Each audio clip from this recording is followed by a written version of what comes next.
ഞാനിങ്ങനെ കുറേ diet try ചെയ്തിട്ടുണ്ട്, പക്ഷെ ഒന്നും എനിക്ക് കണ്ടിന്യൂ ചെയ്യാൻ പറ്റാറില്ല. ഒരു 1 വീക്ക് എടുക്കും, പിന്നെ മടുക്കും, ചേഞ്ചസ് ഒന്നും കാണുന്നില്ല. അങ്ങനെയായിരുന്നു എൻ്റെ ഒരു റുട്ടീൻ. ഞാൻ ഒരു ഹൈപ്പോ തൈറോയ്ഡ് പേഷ്യൻ്റ് ആണ്. അപ്പോൾ തൈറോയ്ഡ് വന്നതിന് ശേഷം എനിക്ക് വെയിറ്റ് ഗെയിൻ ഉണ്ടായത്. എന്തൊക്കെ ശ്രമിച്ചാലും കുറയാൻ ഭയങ്കര ബുദ്ധിമുട്ടായിരുന്നു. എൻ്റെ ഒരു 6 മന്ത്സ് ജിമ്മിൽ പോയിട്ട് സത്യം പറയുകയാണെങ്കിൽ എനിക്ക് ഒരു 1 kg ആണ് ആ 6 മന്ത്സിൽ എനിക്ക് കുറഞ്ഞിട്ടുള്ളൂ. എന്തുകൊണ്ടെന്ന് എനിക്ക് ഇപ്പോഴും അറിയില്ല, അവർക്കും അറിയില്ല. ട്രെയിനിങ് കറക്റ്റ് ആണ്, മേ ബി എൻ്റെ ഫുഡിൻ്റെ താവോ അല്ലെങ്കിൽ എന്ത് എനിക്കറിയില്ല. പക്ഷേ ഞാൻ ഷീഫിൽ ശരിക്കും അമ്മയാണ് എന്നെ റെഫർ ചെയ്തത്.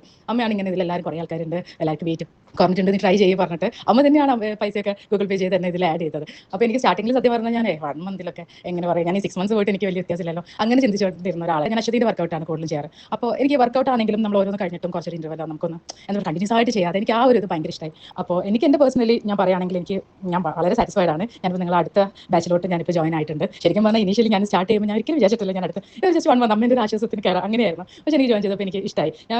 ഞാൻ കുറച്ച് മടിച്ചായിരുന്നു, പക്ഷേ എനിക്കെന്തോ ഇതിൽ ജോയിൻ ആയപ്പോഴേക്കും കുഴപ്പമില്ല, ചെയ്യാന്നുള്ളൊരു ആ ഒരു മോട്ടിവേഷൻ വന്നു. ഞാനിപ്പോൾ കുറേ ആൾക്കാർ സ്റ്റോറി ഉണ്ട്, കുറേ ആൾക്കാർ 1 മന്തിലൊക്കെ ഞാൻ 3 കിലോ 4 കിലോ കുറഞ്ഞാൽ എനിക്ക് ഭയങ്കര അത്ഭുതം, ഇതിലൊക്കെ കുറയല്ലോ. അപ്പോൾ ഞാൻ ഓർത്ത് 1 മന്ത് കൂടി നിൽക്കാൻ ഞാൻ കുറച്ചുകൂടി ഡെഡിക്കേറ്റ് ചെയ്താൽ എനിക്ക് പറ്റും, ആ ഒരു ഇത് വന്നു.